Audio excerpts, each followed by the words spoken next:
You speak French. Ma langue est le français, je rêve et je pense en français. J'ai tendance à valoriser les gens. Je les valorise en les écoutant, en montant. Ça fait partie de la culture, c'est tout. Langue étrange que la langue de la culture. La culture, c'est ce qui répond à l'homme quand il se demande ce qu'il fait sur la terre. Les cultures doivent se parler. C'est la diversité. C'est la vie. Bienvenue sur le podcast Regard sur la Nuit des idées, présenté par les Alliances françaises du Canada. Pour la 6e édition de la Nuit des idées, événement qui encourage dans 75 pays et sur 5 continents l'échange et la réflexion collective mondiale, les Alliances françaises du Canada se sont plongées dans la thématique proche.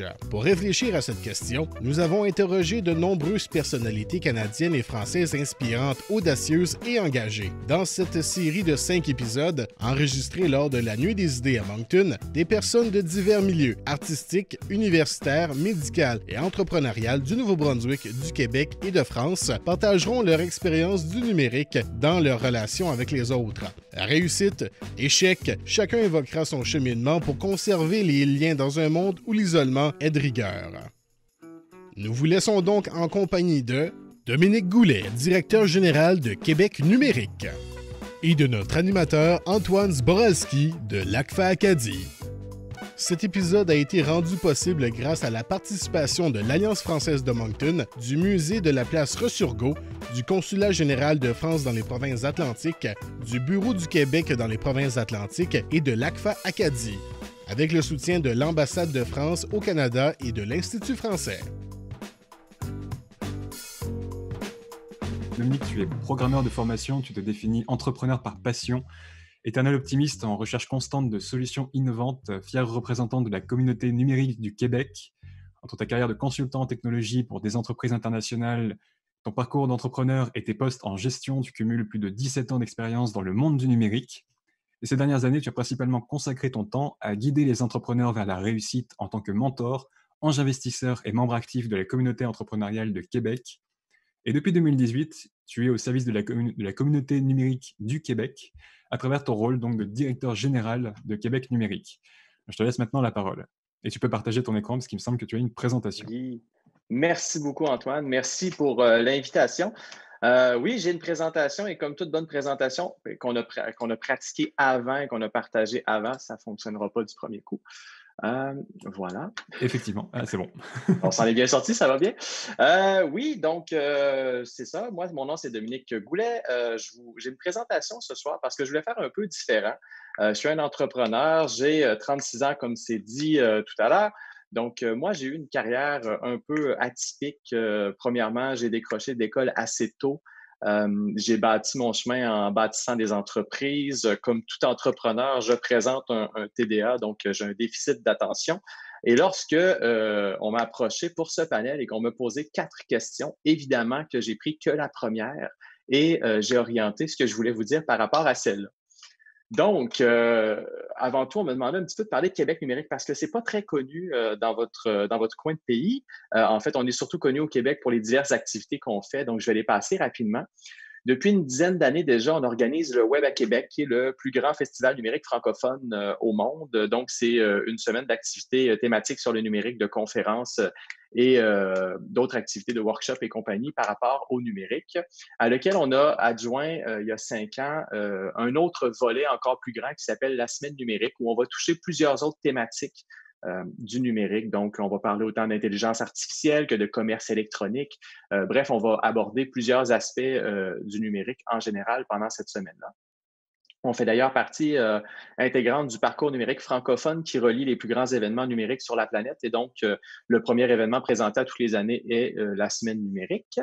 Nous travaillons aussi avec plusieurs MRC, la Ville de Québec et le ministère de la Culture et des Communications pour faire de l'aide au virage numérique dans ces domaines respectifs. Donc, on aide les gens qui se posent un peu la question, oui, je dois prendre le virage numérique, mais par où je prends ça, puis à quoi ça ressemble? Donc, on est une oreille attentive, on les écoute, on les guide dans leurs projets, puis on les accompagne pour les réaliser par la suite.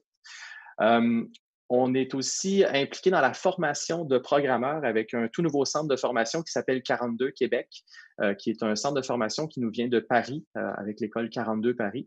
Donc, c'est une formation complètement atypique, en fait, où il n'y a aucun professeur, il n'y a pas de cours, C'est de l'apprentissage par les pairs et de l'auto-apprentissage basé sur des modules de formation. C'est une formation de 3 ans complètement gratuite, sans prérequis d'entrée. Donc, vous comprendrez qu'avec mon parcours, c'est un centre de formation qui, qui vient me rejoindre beaucoup et pour lequel, en fait, j'ai joint Québec numérique pour qu'on puisse mettre ça sur place. Ça fait plusieurs années qu'on en parle et en fait, ça a ouvert ses portes en janvier de cette année. Donc, on commence avec ce centre de formation où il y a 600 places disponibles dans la ville de Québec. Et finalement, dans le fond, vous comprendrez que Québec numérique, c'est un mouvement qui est fait par et pour la communauté. Tous nos projets sont organisés par la communauté, par des bénévoles. Il y a des gens qui travaillent dans l'industrie et qui nous aident à mettre sur place à chaque année ces événements-là et ce centre de formation. Vous comprendrez aussi qu'avec tout ce qu'on fait, l'humain est toujours au centre de ce qu'on fait. Donc, avec de l'événementiel, avec un centre de formation, évidemment, la pandémie nous a touchés. Donc, quand on me posait la question de quelle façon ça a touché votre industrie, j'aurais pu vous en parler de long en large, comment ça a touché chez Québec numérique. Puis j'ai décidé de ne pas aller dans cette avenue-là, de ne pas vous parler des impacts négatifs, mais je voulais plutôt vous parler d'impacts positifs que j'ai vus dans mon industrie, que j'ai réussi à constater de ce qui s'est passé. Donc, je suis connu pour mes gifs douteux en passant, fait que faites-vous-en pas, c'est normal, il y en a plusieurs. Je vais peut-être faire des surprises tout à l'heure. Il devait y avoir un formulaire de consentement. Je ne sais pas si Antoine l'a envoyé. Si vous faites des cauchemars ce soir, ce n'est pas ma faute. Donc, on revient, on se place au mois de mars l'année passée. C'est la pandémie, il y a le confinement, tout le monde est angoissé. Et là, on se demande qu'est-ce qui va arriver, qu'est-ce qu'on va faire. Et là, de ça dégage 2 choses. Il y a 2 priorités absolues pour l'être humain. Et là, j'exagère un peu, mais la première, c'est de se rassembler, c'est de communiquer. On va tous à la maison. La première chose qu'on fait, on ouvre nos Google Meet, on ouvre nos Zoom, on ouvre nos Slack, on communique ensemble, on se ressaisit, on se centre autour de l'humain. On reprend nos repères en discutant avec nos collègues, avec nos amis. Donc, on va amorcer les discussions. Le deuxième volet prioritaire, évidemment, c'est de profiter du système. Donc, il y a des gens qui vont profiter de la pandémie pour trouver des façons de détourner. Puis là, je ne veux pas rentrer dans la politique, dans les programmes de subvention et tout ça, c'est pas ça du tout, mais un cas bien précis, les gens ont remarqué qu'il y avait beaucoup de vidéoconférences. Et là, il y a des gens qui, à l'aide de la technologie, investissent en bourse. Et là, ces gens-là ont trouvé Zoom au TSX et ont décidé d'investir massivement dans la compagnie Zoom. Le problème, c'est que l'indice Zoom ne correspond pas à l'entreprise de vidéoconférence Zoom. Et donc, il y a des gens qui ont investi dans une entreprise qui n'avait rien à voir avec le numérique. Et cette entreprise-là a eu des difficultés à rencontrer ses objectifs vis-à-vis des actionnaires parce que l'action avait tellement augmenté pour aucune raison valable autre que le fait qu'il portait un indice TSX qui représentait une autre entreprise. Et donc, ça a créé des problèmes. Donc, le numérique n'est pas toujours là de la bonne façon, permet aux gens de l'utiliser un peu n'importe comment, mais la mise en garde là-dedans, c'est de vérifier ce que vous faites, c'est important. Prenez vos précautions avant. Moi, ce que j'aimerais vous parler aujourd'hui, c'est un cas bien particulier. Là, je l'ai dit, je veux parler de solutions, je veux parler de ce qui se passe de bien. Le cas de Desjardins. Tout le monde connaît l'entreprise Desjardins, le mouvement coopératif Desjardins. Ils ont fait quelque chose de vraiment bien. Moi, quand j'étais consultant, on avait des projets qui nous étaient soumis de transférer des entreprises, en fait, des parties d'entreprises en télétravail. On nous demandait de planifier tout ça, de faire de la gestion de projet, de planifier sur plusieurs années le déploiement pour qu'il y ait 20% des effectifs d'une entreprise qui puisse faire du télétravail. C'était des projets monstres, ça impliquait des milliers de jours hommes pour arriver à déployer ces projets-là. C'était des projets de plusieurs millions de dollars. Et là, du jour au lendemain, la pandémie frappe, tout le monde, notre feu, le monde est à feu et à sang, on ne sait plus quoi faire. Et là, il y a des gens chez Desjardins qui commencent à travailler très rapidement et en dedans de 7 jours total, avec les employés qui étaient disponibles chez Desjardins à ce moment-là, la totalité des gens qui pouvaient travailler à distance, c'est-à-dire environ 80% des employés, ont eu accès à leur système et sont redevenus opérationnels. Comment on a fait pour passer de projets qui coûtaient plusieurs millions de dollars, qui impliquaient plusieurs centaines de personnes, qui impliquaient des milliers de jours hommes, qui impliquaient toute cette grande structure-là? Comment on a fait pour, en temps de pandémie, en temps de crise, passer d'un méga projet à quelque chose qui s'est fait en 7 jours, qui a nécessité quelques personnes et qui a permis aux gens de continuer à travailler? Et c'est là que moi, justement, un peu comme on l'a dit tout à l'heure, je fais beaucoup d'introspection, je fais beaucoup de réflexion. Puis d'ailleurs, merci pour cette thérapie de groupe. Je trouve que c'est bien. J'ai rarement l'opportunité de partager mes réflexions que je me fais. Et donc, moi, j'ai essayé de tirer des leçons de ça. La première leçon, là, c'est que la nécessité est mère de l'invention. Ça, je pense que c'est connu dans tous les domaines, mais encore plus dans le numérique. Le numérique a, au fil des années, à mon avis, pris un peu trop d'ampleur sur les méga projets. On a essayé de se structurer trop, on a essayé de tout planifier, de tout prévoir, puis c'est tellement large le numérique qu'on ne peut pas tout planifier et tout prévoir avant de passer à l'action. La pandémie nous a remis vraiment dans un mode « j'ai un problème, je dois avoir une solution concrète rapidement ».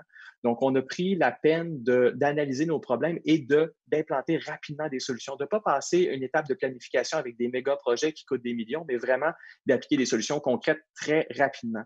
On est revenu au dicton qu'on utilise chez nous, vaut mieux fait que parfait, mais c'est bien, ça a permis d'avancer rapidement dans plusieurs secteurs d'activité, dans plusieurs domaines. La deuxième leçon que j'en ai retenue, c'est que la technologie, c'est un outil qui est à votre service. Avec le temps, on est devenu esclave des technologies, on est devenu dépendant des technologies. Puis je pense que la pandémie nous a permis de relativiser par rapport à ça. On est redevenu maître de nos technologies. Je sais que vous allez me dire, on est dépendant plus que jamais des technologies. Oui, on est dépendant de la technologie, mais on n'est pas dépendant de nos outils. Et ça, un exemple bien concret, là, vous allez voir dans les entreprises ou peu importe dans quel secteur d'activité, vous avez probablement changé d'outil de visioconférence au moins 4 ou 5 fois depuis le début de la pandémie. Vous jonglez avec différents outils justement pour vous connecter dans des meetings. Une fois, c'est Cisco, l'autre fois, c'est Webex. Après ça, il y a Google Meet. Là, on est en Zoom ce soir. Vous avez appris à jongler avec ces outils-là parce que vous êtes dépendant de l'infrastructure technologique et de ce que la technologie vous apporte, mais vous êtes plus dépendant des outils. Vous avez appris à gérer le changement puis à vous adapter là-dedans. Et ça, c'est quelque chose qui était vraiment compliqué auparavant et que je pense que la pandémie a permis de mettre en lumière. La troisième leçon que j'ai retenue de tout ça, c'est que avant tout, le virage numérique, c'est une question humaine. Et ça, c'est important parce que dans tous les projets que moi j'ai faits de virage numérique ou d'implantation de systèmes, on a toujours eu un format qui est très simple. En fait, pour faire de la gestion du changement, il faut impliquer les employés dans le changement, il faut leur expliquer les bienfaits, il faut former les employés, s'assurer qu'il y a une relève, il faut assurer une continuité. Donc, de vraiment englober la gestion du changement. Et ça, c'était des volets de projet qui prenaient beaucoup de temps, qui demandaient beaucoup d'efforts et qui coûtaient très cher. Laissez-moi vous dire que quand Desjardins a eu à mettre la totalité de ses employés en télétravail, la gestion du changement n'a pas coûté cher. La gestion du changement s'est faite instantanément. On n'a pas eu besoin d'expliquer aux employés tant que ça pourquoi ils devaient travailler à distance. C'était évident. On n'a pas eu besoin vraiment de leur expliquer les bienfaits. Ils comprenaient que là, ils ne pouvaient plus travailler, ils étaient à la maison. Donc, la gestion du changement s'est faite d'elle-même parce que c'était une nécessité d'avoir ça. Et là, moi, je me questionne beaucoup par rapport au fait lorsque la gestion du changement est aussi longue à traiter pour un projet, est-ce que ce projet-là est vraiment nécessaire? Donc, moi, mon constat, c'est qu'au fil des années, je pense qu'on a utilisé la technologie peut-être pour faire des projets d'envergure pour, j'aime pas le terme, mais pour se désennuyer. Puis, la pandémie nous a permis de justement ramener tout ça à un mode sain qui est problème-solution. Donc, d'utiliser tout ça comme un outil, puis de permettre aux humains de pouvoir travailler et de mettre en place ces solutions-là de façon toute simple. Il reste quand même qu'après la pandémie, il va rester une chose qu'on va vouloir faire. C'est beau d'apprendre toutes ces leçons-là, mais moi, je nous souhaite, suite à cette pandémie, de tous pouvoir se rassembler, se coller, parce que le numérique, ça ne remplacera jamais le contact humain. Et je vous remercie. C'était une super expérience de pouvoir vous partager ça. Puis je recède la parole à Antoine. Merci beaucoup, Dominique. C'est un point de vue ça, sur le numérique en général et tu as montré qu'il y avait des choses quand même intéressantes là-dedans et qu'il y a matière à développer. Merci à Jalila, Mohamed Bouya, Annie-France et Dominique de nous avoir partagé votre regard sur la nuit des idées. Merci à vous, auditeurs, auditrices, d'avoir pris ce temps pour penser et avancer avec nous. Ce podcast a été réalisé par les Alliances françaises du Canada dans le cadre de la Nuit des idées 2021.